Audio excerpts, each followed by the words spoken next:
Hola amigos de YouTube, mi nombre es Cardagan, soy estudiante de Ingeniería Química de la Universidad del Zulia y a continuación mi compañero y yo le hablaremos un poco sobre los polímeros, su representación, estructura, clasificación, propiedades, usos y nos basaremos en el polietileno, específicamente en el polietileno de baja densidad, el cual es nuestro tema de estudio, sus características y su proceso productivo. Hola, yo soy José Faría, estudiante de Ingeniería Química de la Universidad de Zulia. En esta oportunidad les voy a explicar los procesos de producción del polietileno de baja densidad.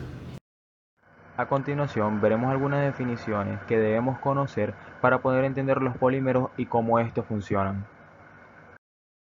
Ahora bien, entre los términos que debemos conocer para comprender los polímeros está monómero. ¿Qué son monómeros? Los monómeros son compuestos de bajo peso molecular capaz de unirse a otras moléculas pequeñas, ya sean iguales o diferentes, para formar macromoléculas de cadenas largas, las cuales conocemos comúnmente como polímeros. ¿Qué son los polímeros? Los polímeros son moléculas de gran tamaño que se constituyen por la unión de dos o más moléculas de menor tamaño conocidas como monómeros. Los monómeros se unen entre sí a través de enlaces covalentes y estos polímeros son muy importantes ya que cumplen funciones vitales para los seres vivos como las proteínas, el ADN, entre otros, y muchos de ellos están presentes en prácticamente todo lo que nos rodea, bien sea bolsas, caucho, juguetes, plástico, cualquier objeto. Estos polímeros pasan por un proceso de polimerización. ¿Qué es la polimerización? Es el conjunto de reacciones químicas en las que un monómero iniciador activa otro monómero, comenzando así una reacción en cadena en la cual se forma el polímero final. Por otro lado, ¿qué es un plástico? Un plástico es un material constituido por una variedad de compuestos orgánicos, sintéticos o semisintéticos, que es capaz de ser moldeado a partir de cierta compresión y temperatura. Estos son comúnmente polímeros orgánicos de alto peso molecular.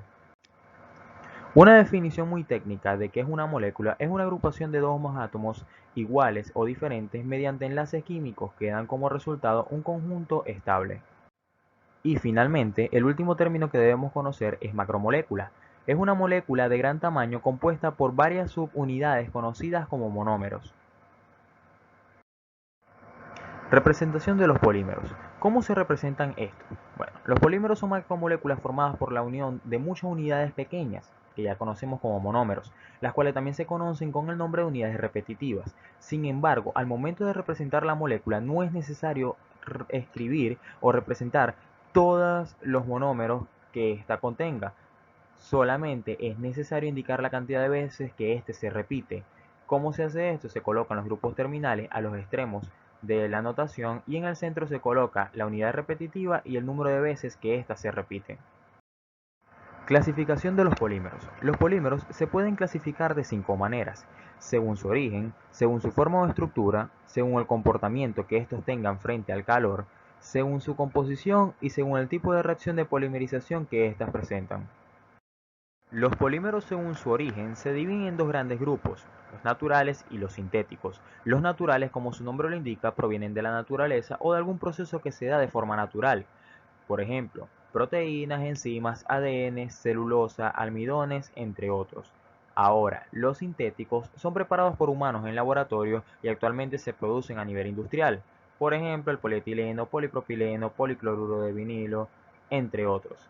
Estos se dividen en tres grandes grupos, como lo son los elastómeros, las fibras y plásticos, los cuales serán explicados más adelante.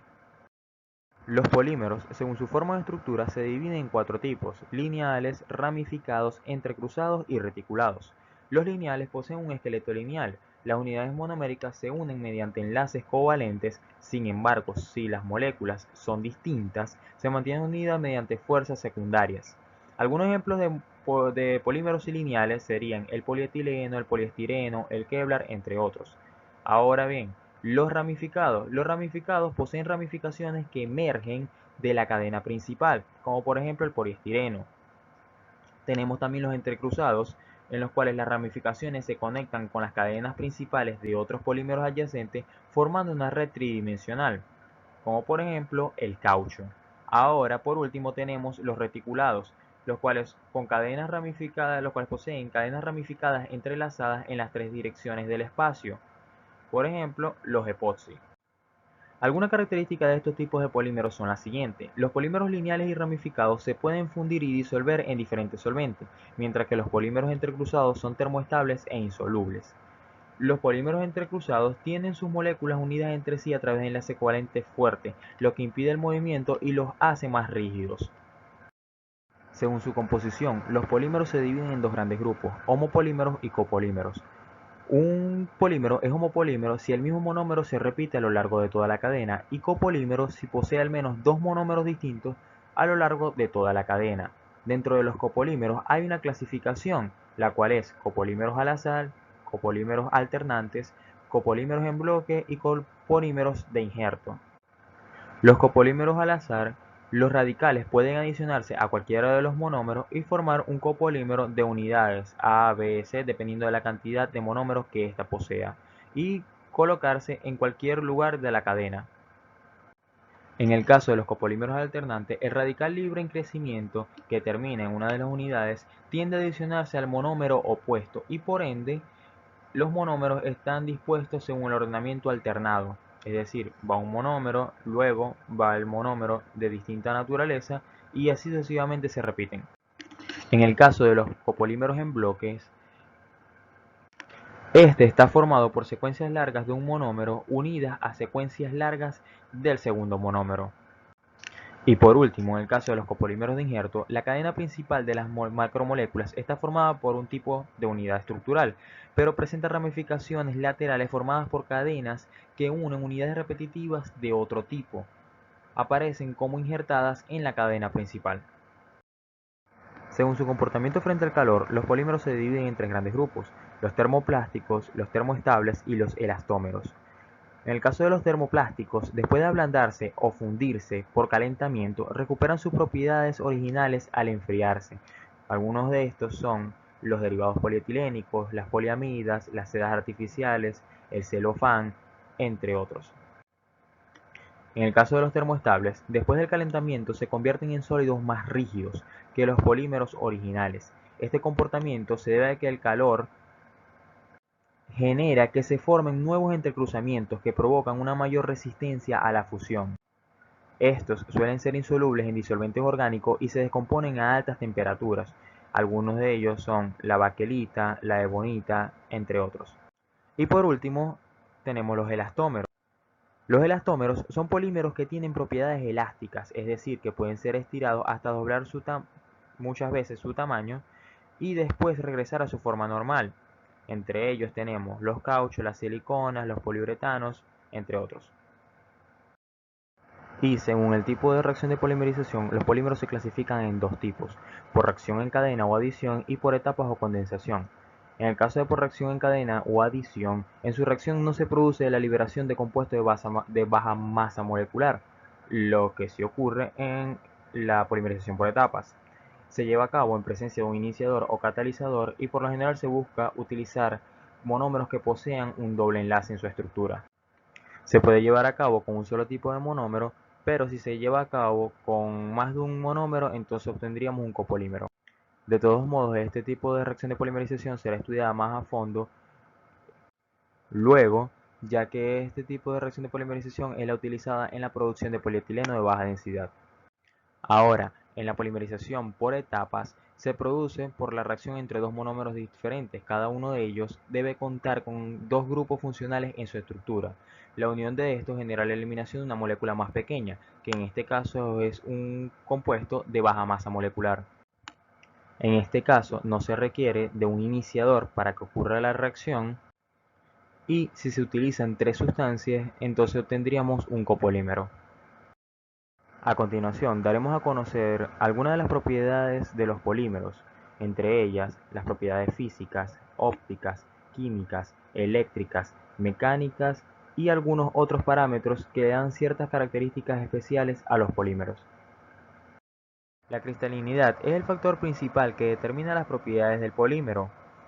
También es una propiedad que está relacionada directamente con el orden molecular. Así, si un polímero en el cual sus moléculas se encuentran empaquetadas de manera ordenada, se dice que este es cristalino. Caso contrario, no se encuentran en un orden molecular, entonces el polímero se considera amorfo. ¿Qué se necesita para la cristalización de un polímero? Bueno, se necesita que éste tenga una estructura geométricamente regular y que los átomos o grupos sustituyentes que están en la espina dorsal de la cadena sean pequeños para que así, si están irregularmente espaciados, logren encajar en una estructura ordenada. Ahora, por otro lado, los requisitos para mejorar la cristalinidad de un polímero son dos: que se incrementen las fuerzas intermoleculares con polímeros altamente polares y cadenas de polímeros rígidos con un punto de fusión elevado, y también mediante la orientación o estirado que se utiliza para mejorar la resistencia, rigidez y estabilidad dimensional de las fibras sintéticas. Algunos polímeros son altamente cristalinos, como por ejemplo el polietileno, que cuenta con una estructura muy regular y flexibilidad en sus cadenas. Las poliamidas, por ejemplo, presentan una alta cristalinidad, y esto es debido a la presencia del grupo amida, que es capaz de establecer puentes de hidrógenos intermoleculares. Por otro lado, polímeros con estructuras cíclicas rígidas en la cadena, como por ejemplo la celulosa, o polímeros extensamente entrecruzados como las resinas ureaformaldehído, presentan dificultad para poder cristalizar. Los materiales poliméricos se caracterizan por presentar dos tipos de transiciones térmicas principales, como lo son la temperatura de fusión cristalina y la temperatura de transición vítrea. En el caso de la temperatura de transición vítrea, es la temperatura a la que un polímero fundido, sometido a enfriamiento, se convierte en un sólido vidrioso, es decir, que toma las propiedades características del vidrio. La temperatura de transición vítrea se puede entender de forma bastante simple, cuando se entiende que en esa temperatura el polímero disminuye su densidad, dureza y rigidez, además su porcentaje de elongación disminuye de manera muy drástica. Además, también se puede entender que es un punto intermedio de temperatura entre el estado fundido y el estado rígido del material. Por encima de la temperatura de transición vítrea, los enlaces secundarios de las moléculas son mucho más débiles que el movimiento térmico de las mismas. Por ello, el polímero se torna gomoso, adquiere cierta elasticidad y capacidad de deformación plástica sin llegar a la fractura. Todos los polímeros termoplásticos presentan una temperatura de transición vítrea, ya sean estos amorfos o semicristalinos. La temperatura de transición vítrea es un valor de extrema importancia en ingeniería de los polímeros, pues indica la temperatura de trabajo del plástico y por ende determina si un plástico concreto puede ser utilizado para una aplicación dada o no. Por otro lado, tenemos la temperatura de transición o fusión cristalina, que no es más que la temperatura a la cual un polímero fundido pasa de un estado líquido viscoso a un estado sólido microcristalino. Si el polímero sólido es ligeramente cristalino, se presentan cambios repentinos de densidad, índice de refracción, capacidad calorífica, transparencia y otras propiedades que pueden variar en este. Algunos de los efectos que puede tener la temperatura de transición vítrea son los siguientes. Si la temperatura de reblandecimiento es mayor que la temperatura de transición vítrea, el polímero es suave. Si la temperatura de reblandecimiento es menor que la temperatura de transición vítrea, el polímero o el material puede ser duro, quebradizo y amorfo. Pero ahora, ¿qué es la temperatura de reblandecimiento? La temperatura de reblandecimiento no es más que la temperatura a la cual el polímero alcanza un grado de ablandamiento específico. Es una medida arbitraria para establecer la temperatura de reblandecimiento superior de servicio del polímero sin significado a nivel molecular. La cohesión molecular. La cohesión molecular es la fuerza promedio entre las unidades repetidas de una cadena de polímeros y sus vecinos. Estas se basan en la fuerza de Van der Waals y los enlaces de hidrógeno. Los enlaces de hidrógeno son los que más contribuyen a la cohesión molecular y se presentan en polímeros polares como por ejemplo el nylon, la celulosa y las proteínas.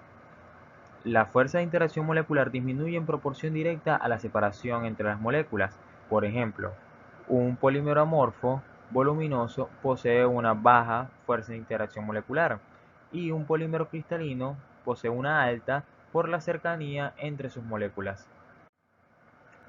Ahora, por otro lado, tenemos la tensión-elongación, que no es más que una medida de la fuerza que se desarrolla continuamente sobre un material mediante el alargamiento de éste a una velocidad constante. La resistencia de un polímero a la ruptura se determina a través de un ensayo de tracción. Ahora, un ensayo de tracción se utiliza para determinar el módulo de elasticidad, el límite elástico, el alargamiento, el límite proporcional, entre otras propiedades que puedan ser determinadas a través de un ensayo de tracción. Con respecto a las propiedades ópticas de los polímeros tenemos la transmitancia y la refractancia. La transmitancia es la relación entre la intensidad de luz que atraviesa un material y la luz que incide sobre el mismo, es decir, la transparencia que éste tenga. Y la refractancia es la relación de las intensidades entre la luz reflejada y la luz incidente, es decir, la opacidad que ésta puede tener. Propiedades ópticas características de los polímeros como el color, el brillo, la opalescencia, transparencia y translucidez son características de cada tipo de polímero que podamos obtener. Con respecto a las propiedades eléctricas de los polímeros, podemos decir que estos son buenos aislantes eléctricos debido a la ubicación de sus átomos, que la conductividad en ellos es baja ya que no poseen electrones libres y que son materiales resistentes a la electricidad. Por otro lado, con respecto a las propiedades químicas, podemos decir que estos son resistentes a los solventes. A medida que aumenta el peso molecular, incrementa su resistencia a los mismos y que los polímeros polares tienden a ser un poco más solubles. También cuentan con permeabilidad al vapor, que no es más que la masa de agua que atraviesa una superficie de un material en un tiempo determinado. Finalmente, ya para finalizar con las propiedades de los polímeros, tenemos las propiedades mecánicas. Entre ellas, podemos decir que está la resistencia, la cual se relaciona con la firmeza de un polímero frente a la presión ejercida sobre ellos sin sufrir cambios o modificaciones en su estructura. Un claro ejemplo de esto sería el policarbonato, ya que es un polímero resistente. También tenemos la dureza, que es la capacidad que tiene un polímero a no romperse. Un ejemplo de esto se podría ser el polietileno, ya que es un polímero con una elevada dureza. Y por último tenemos la elongación. La elongación ya fue explicada anteriormente en las propiedades físico-mecánicas, y la elongación no es más que la capacidad que tiene un polímero de estirarse sin llegar a la ruptura, cuando se está ejerciendo sobre él una presión externa. Los polímeros que poseen esta propiedad también se denominan como elastómeros, pues son conocidos de esta manera, y uno de ellos podría ser o es el polibutadieno. Otros parámetros que son de total importancia en las propiedades de los polímeros son, por ejemplo, el índice de fluidez, que no es más que la tendencia de un polímero en estado fundido a fluir, y que a medida que el índice de fluidez aumenta, aumenta la procesabilidad, pero al mismo tiempo propiedades tales como la resistencia al impacto y la resistencia al agrietamiento disminuyen. Por otro lado, tenemos la densidad de un material, que se define como la masa del mismo por unidad de volumen y que se utiliza para medir la cristalinidad de la resina. Cuando la densidad aumenta, la rigidez y la dureza de superficie aumenta, aunque la resistencia al impacto y el agrietamiento por tensión disminuyen. Otro término es el índice de pseudoplasticidad, que indica el grado de comportamiento pseudoplástico debido a la pérdida de viscosidad aparente al aumentar la velocidad de formación. También está el grado de polimerización, que es el número de unidades que se repiten en una cadena polimérica, así como también el peso molecular promedio, que es el peso molecular promedio estadístico de todas las cadenas de polímeros en la muestra, y se calcula a través de la ecuación que se muestra en la diapositiva. Y por último, tenemos la funcionabilidad, que es la medida del número de enlaces que un monómero puede formar con otro. Si se une con dos monómeros, este se llamaría bifuncional. Por otro lado, veremos lo que son los usos de los polímeros. Dependiendo del polímero que tengamos, este tendrá un uso en específico. Dentro de los usos de los polímeros tenemos, por ejemplo, polímeros naturales y polímeros sintéticos. En el caso de los polímeros naturales podemos contar con la celulosa y el ADN. La celulosa es la proteína de la que está hecha la madera y el papel, y el ADN es el ácido desoxirribonucleico presente en nuestras células, que contiene toda nuestra información genética y es un claro ejemplo de un polímero natural. Ahora bien, dentro de los polímeros sintéticos tenemos el polipropileno, el PVC, el nylon, poliestireno, baquelita, poliuretano, poliéster y politetrafluoroetileno, o también conocido como teflón. El polipropileno se puede utilizar para la fabricación de tubos, fibras para cuerdas, artículos textiles, películas para empaques de alimentos, entre otros. El PVC se puede utilizar para la fabricación de tuberías, accesorios para tuberías como codos, test, entre otros. El nylon es una poliamida y se utiliza, al igual que el poliéster, en un sinfín de aplicaciones en la industria textil. El poliestireno se puede utilizar para la fabricación de envases.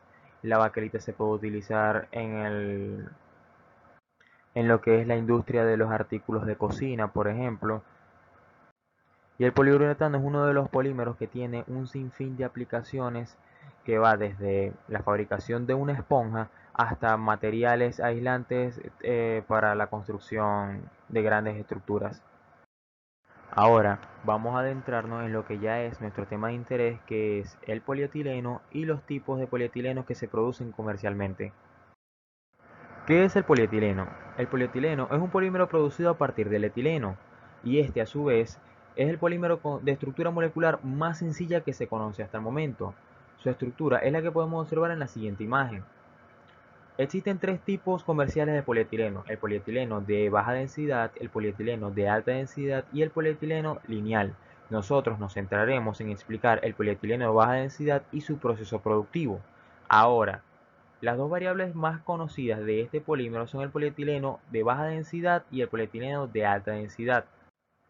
La diferencia en sus propiedades y aplicaciones viene dada por el grado de cristalinidad que cada uno puede alcanzar. El de baja densidad posee una estructura muy ramificada y por ende baja cristalinidad. Por su parte, el polietileno de alta densidad posee una mayor cristalinidad debido a su estructura prácticamente lineal.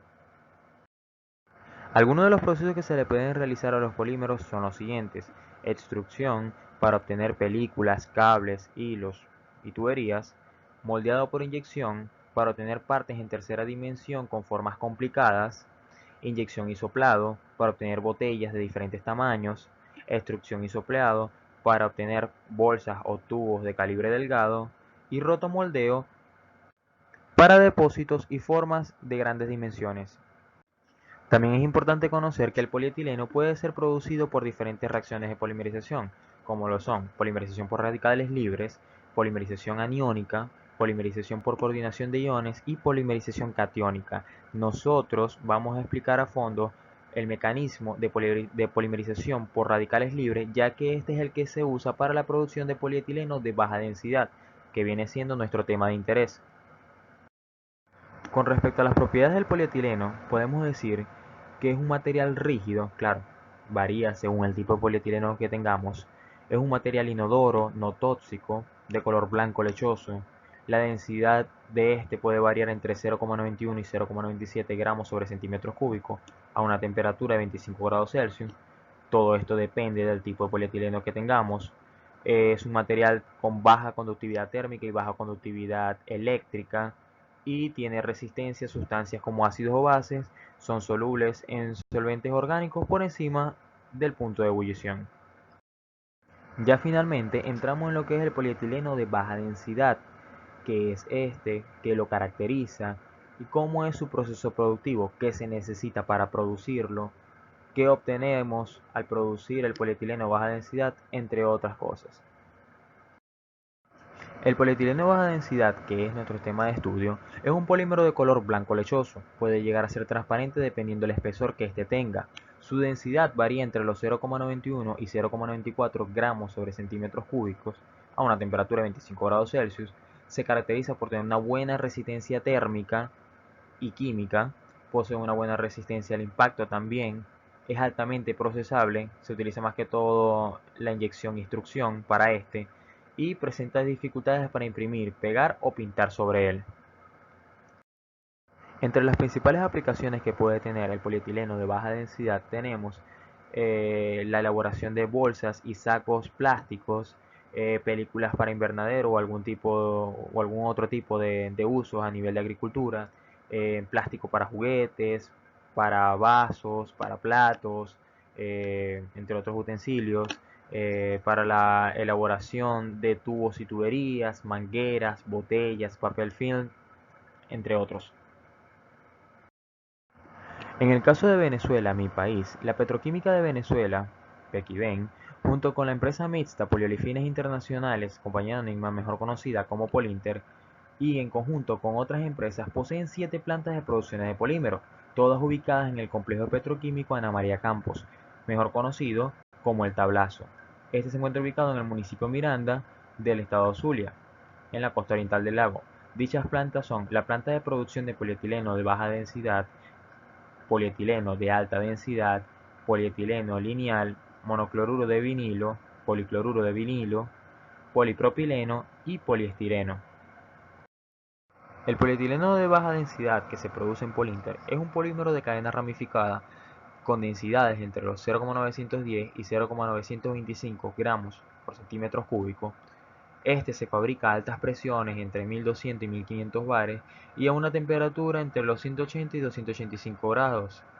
La reacción se da en presencia de iniciadores a base de peróxido. Sus productos son livianos y translúcidos, con excepcionales propiedades mecánicas, son unos aislantes de excelente calidad, estos no son tóxicos y son impermeables al agua y con buenas barreras al vapor de agua. La planta de polietileno de baja densidad de Polinter cuenta con una tecnología basada en trabajar a altas presiones y con reactores autoclave. Dicha tecnología es proporcionada por la empresa italiana Enichem y la planta cuenta con una capacidad de producción de 80.000 toneladas por año. Los productos que se obtienen son homopolímeros ramificados de etileno y mezclas de poliolifinas. Ahora veremos cómo afectan las ramificaciones sobre el polietileno de baja densidad. En el caso de las ramificaciones cortas, estas tienen un efecto predominante sobre la cristalinidad y por consiguiente sobre la densidad del polietileno de baja densidad. Cuando aumentan las ramificaciones cortas disminuye la rigidez, la dureza, la resistencia química, la tenacidad, etc. Y aumenta la flexibilidad, la resistencia al impacto, entre otros. Ahora, en el caso de las ramificaciones largas, estas tienen una gran influencia sobre la distribución de pesos moleculares y el comportamiento reológico del polietileno de baja densidad. Cuando aumentan las ramificaciones largas, disminuyen las propiedades ópticas y el estiramiento fundido y aumenta la elasticidad fundida, la resistencia al impacto, resistencia al desgarre, entre otros. Los procesos de producción de polietileno de baja densidad se pueden realizar de dos maneras, utilizando reactores autoclaves o reactores tubulares. En el caso de trabajar con reactor autoclave, se puede obtener una conversión hasta del 22%. Las presiones de operación estarían entre los 1100 y 2000 bares y se trabajaría con un hipercompresor grande, pero la desventaja de este es que entrega una menor presión.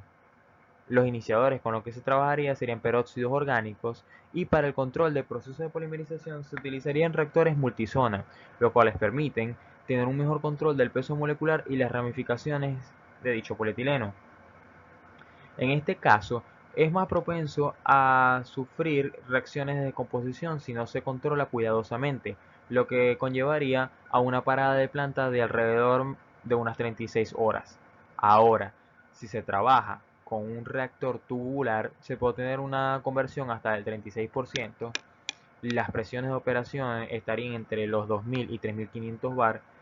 Se trabajaría con un hipercompresor, el cual entrega una mayor presión, pero la desventaja es que requiere un mayor costo de mantenimiento.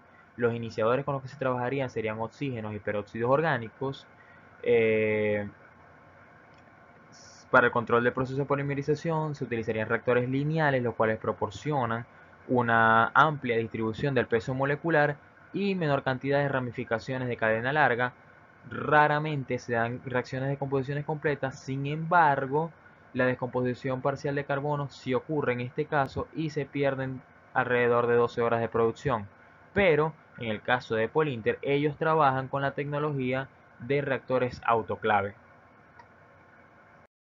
La materia prima que se utiliza para la producción de polietileno de baja densidad no es más que etileno, solvente, iniciadores a base de peróxido y estabilizadores. Daremos más información acerca de cada uno de ellos en la siguiente diapositiva. El etileno es obtenido mediante la deshidrogenación de etano y proviene de las plantas olefina 1 y 2 que se encuentran dentro del complejo.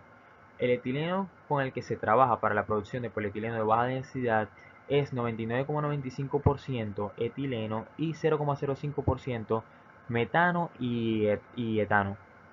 Además, tiene ciertas impurezas como por ejemplo acetileno, monóxido de carbono, dióxido de carbono, agua, propano y otros hidrocarburos pesados.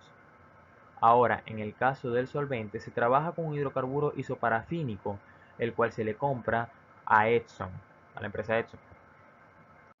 Una de las características de dicho solvente es que cuenta con un punto de ebullición o un rango de punto de ebullición entre los 190 y 203 grados Celsius y que tiene un contenido de compuestos aromáticos menor al 0,01% en peso. En la planta de polietileno de baja densidad de Polinter se utilizan como iniciadores de reacción los siguientes perósteres y peróxidos. Por ejemplo, el Ca es el peróxido de terbutilo, el C1 es el perbenzoato de butilo terciario, el C2 es el peroctoato de butilo terciario y el C5 es el perpivalato de butilo terciario. Ahora, algunos de los riesgos que se corren al utilizar estos iniciadores son los siguientes. Estos son inflamables y tienen un efecto corrosivo sobre la piel y los ojos. Las personas que manipulen estos iniciadores deben tener ciertas precauciones. Deben mantenerlos alejados de fuentes de calor e ignición, almacenarlos bajo refrigeración y en lugares oscuros, deben tenerlos aislados de los aceleradores y otros materiales, asegurarse que la temperatura de almacenaje sea la indicada en la etiqueta del envase. Nunca mezclar los peróxidos y aceleradores a la vez, se deben agregar cada uno por separado en la resina. Deben mantenerse almacenados en su envase original y cada vez que se vayan a manipular debe utilizarse guantes y lentes protectores como medida de protección. Ahora, con respecto a los aditivos, estas son sustancias que se añaden a los polímeros para mejorar sus propiedades. En el proceso de producción de polietileno de baja densidad se añaden tres aditivos principales: un antioxidante, un antibloqueante y un deslizante. El antioxidante previene o minimiza los efectos que la degradación termooxidativa tiene sobre los polímeros. Estos se encargan de capturar los radicales libres y de destruir los peróxidos. El antioxidante con el que se trabaja en Polinter es el Irganox 1076 o el Anox PP18. Mejor conocido o la denominación que le dan en Polinter es AF. Por otro lado están los antibloqueantes que disminuyen el efecto de bloqueo en las películas, ya que son partículas inorgánicas que se incorporan y se localizan entre las películas e impiden que las dos caras se adhieran por completo, permitiendo así un flujo de aire entre ambas. En el caso de Polinter, el antibloqueante con el que se trabaja es talco y ellos le dan la denominación de talco master batch. Y por último están los deslizantes que forman una capa invisible sobre la película que cubre la superficie del polímero y facilita su deslizamiento sobre cualquier superficie, ya que estos actúan como una cera reduciendo la fricción entre dichas superficies. En el caso de Polinter, ellos trabajan con crolamide, Finawax E y quemamide. Y ellos a estos deslizantes le dan la denominación de slip deslizante. Muy bien, ahora nos vamos a enfocar en los procesos de producción de polietileno de baja densidad. Estos son procesos y operaciones unitarias por las cuales pasa la materia prima, que en este caso es etileno, proveniente, como por ejemplo podemos nombrar en Venezuela, de plantas como olefinas 1 y 2, que manejan este tipo de hidrocarburos. Para la formación del producto se utilizan reactores autoclave. Estos son reactores de tipo batch, en los cuales se introduce la materia prima con una serie de iniciadores que actúan de catalizadores y se dan las condiciones de presión y temperatura para que la reacción de polimerización ocurra. Cuando se trabaja con este tipo de reactores autoclaves se debe tener mucho cuidado, ya que debido a las condiciones de presión y temperatura a las que este opera, son muy peligrosos y se debe tener mucho conocimiento en su operación y mantenimiento. Dichas condiciones de temperatura, las podemos observar acá, son 1500 bar de presión y temperaturas de hasta 200 grados centígrados, 280 grados centígrados. La temperatura puede variar de acuerdo a los requerimientos que se tengan. Por ejemplo, puede ser en gradiente ascendente, donde las temperaturas irán desde 180 hasta 280, como puede ser un régimen plano, en donde las temperaturas van a oscilar entre 250 y 280 grados Celsius. En la siguiente parte, las reacciones químicas toman el protagonismo.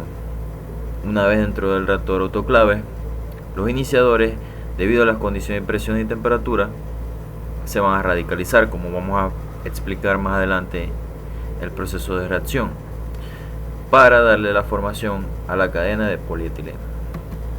Una vez que sale del reactor, pasa por una serie de procesos físicos como por ejemplo extrusión, granulación y secado, entre otros, para posteriormente ser almacenado y empacado el producto final.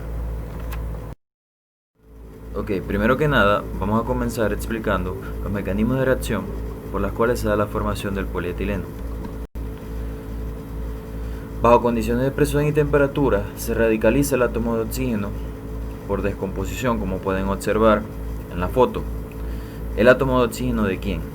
Pues aquí estamos hablando del iniciador, que en este caso es perpivalato de butilo terciario, abreviado C5. Puede ser también, por ejemplo, peróxido de terbutilo, que es muy usado en la industria. Mediante estas condiciones de presión y temperatura, esta molécula se radicaliza. Esta radicalización siente gran afinidad por la densidad electrónica ubicada en el doble enlace del etileno, por lo cual se comienza a partir de allí la reacción en cadena. Seguidamente vamos con la fase 2 y 3 de la reacción de polimerización, que es iniciación y propagación. Durante esta fase, en la iniciación, como comentamos anteriormente, el radical libre del iniciador reacciona con la molécula de etileno, provocando que la molécula se radicalice. A partir de esta radicalización, la molécula atrae otras moléculas de etileno por las mismas insaturaciones en el doble enlace y se va formando la molécula lineal del polímero. Para la terminación existen varias vías alternas. Vamos a explicar la más simple de entender para efectos de la exposición, que es la terminación por combinación o acoplamiento. A partir de la radicalización del monómero se va formando la cadena lineal. Un monómero radicalizado se une con otro y de esta manera consiguen una mayor estabilidad y se va formando poco a poco el polímero. Esto tiene 4 fases fundamentales.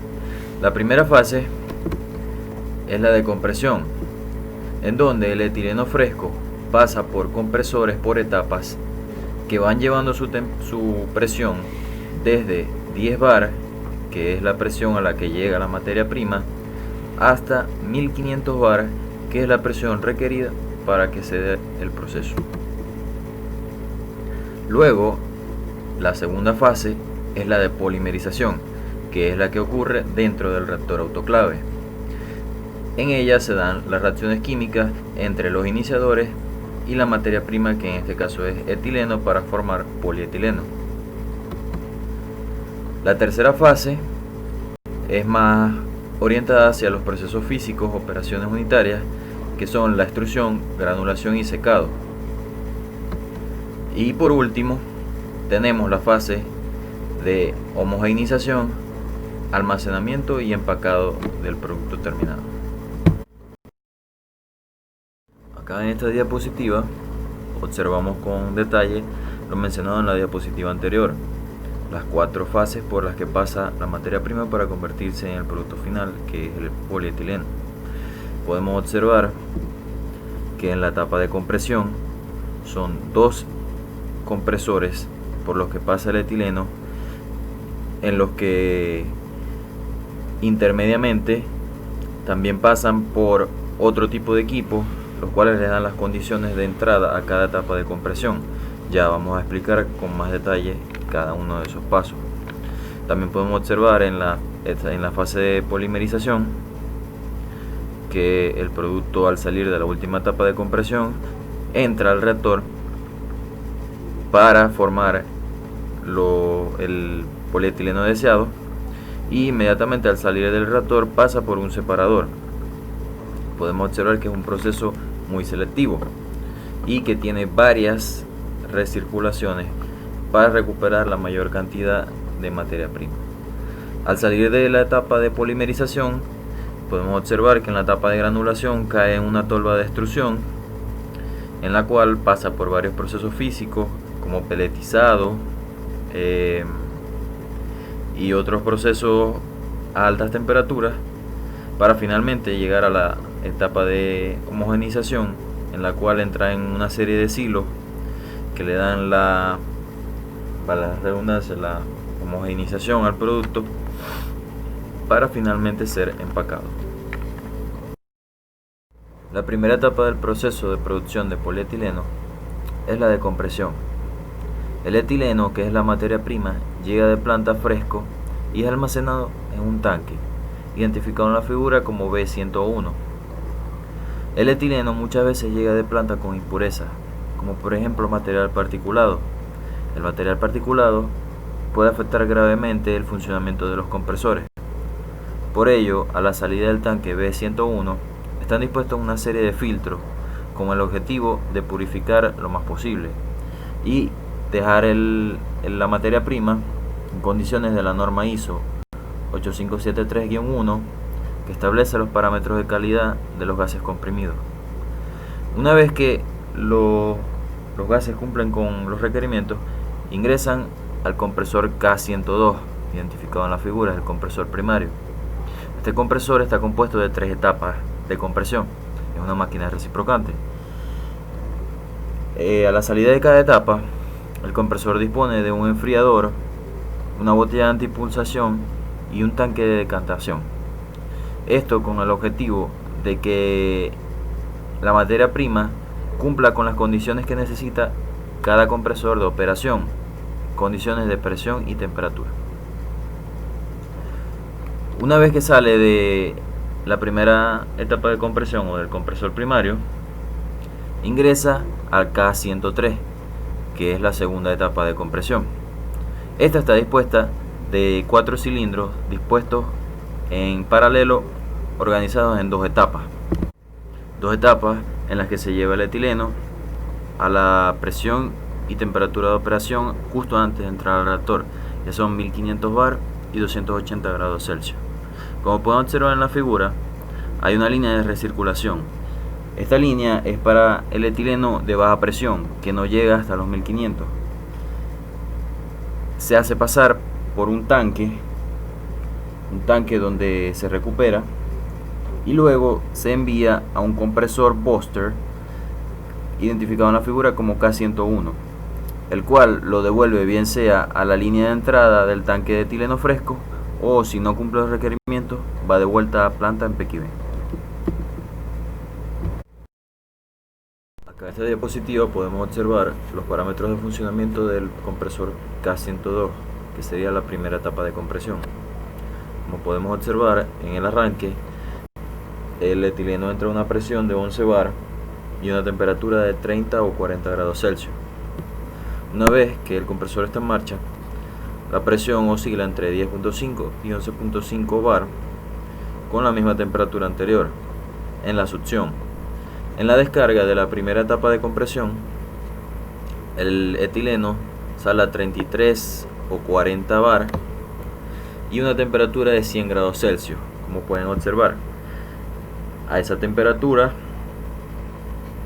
es demasiado alta para ingresar a la succión de la segunda etapa de compresión. Por ello, como les mencioné, existe después de cada salida un enfriador, una botella de antipulsación y un tanque de decantación, con el objetivo de darle las condiciones de entrada a la segunda etapa. Como pueden observar, él vuelve a entrar entre 35 y 40 grados Celsius. A la descarga de la segunda etapa, el etileno ya viene a 85 o 91 bar. Como pueden observar, la temperatura vuelve a elevarse a 95 o 108, y al salir de la segunda etapa vuelve a pasar por el enfriador, el tanque de antipulsación y el tanque de decantación, para devolver las condiciones de temperatura entre 30 y 40 grados, para que entre a la succión de la tercera etapa. Finalmente, en el compresor primario, sale de la tercera etapa una presión entre 230 y 240 bar. Esta diapositiva nos muestra, como la diapositiva anterior, los parámetros de funcionamiento, pero esta vez del compresor secundario, es decir, de K103. Como podemos observar, los datos de la tabla nos dan los valores de arranque con respecto a la presión y la temperatura. Ya habíamos mencionado anteriormente que el etileno salía de la tercera etapa en el compresor primario a 240 bar y una temperatura de 35 grados Celsius. Cuando el compresor está en marcha, la presión oscila entre 220 y 250 bar a la misma temperatura y sale de la primera descarga en la primera etapa entre 600 y 780 bar a una temperatura de 85 o 95 grados Celsius. Seguido de esta primera etapa de compresión se encuentra una serie de enfriadores con el objetivo de bajar la temperatura. Por eso pueden observar en la segunda etapa, en la parte de succión, él entra a los mismos 600-780 bar, pero con una temperatura de 35-40 grados. Y a la descarga de esta segunda etapa podemos observar acá que el etileno sale a las condiciones de operación del reactor, que son entre 1200 y 1500 bar. La polimerización está compuesta de varios equipos donde se cumple la transformación de etileno a polietileno por medio de reacciones químicas controladas. El etileno comprimido a alta presión ingresa al reactor, identificado como R101 en la figura, el cual está provisto de un motor ubicado en la parte superior, el cual acciona un agitador con el fin de homogeneizar continuamente la mezcla. El control de la presión está ejercido por una válvula extrusora que está ubicada debajo del reactor, la cual mantiene el flujo de etileno-polietileno constante hasta el separador P113, identificado en la figura. Cabe destacar que al reactor le tienen 5 vías de inyección de iniciadores mediante bombas reciprocantes. No están identificadas en la figura, pero es importante que se tenga conocimiento de ello. Del separador, en la parte superior salen 2 líneas paralelas, las cuales están compuestas por gas que pasa por sesiones de enfriamiento y ciclones que tienen el objeto de recoger los polímeros de bajo peso molecular, en este caso la cera. Como pueden observar allí en la figura está el recolector de cera.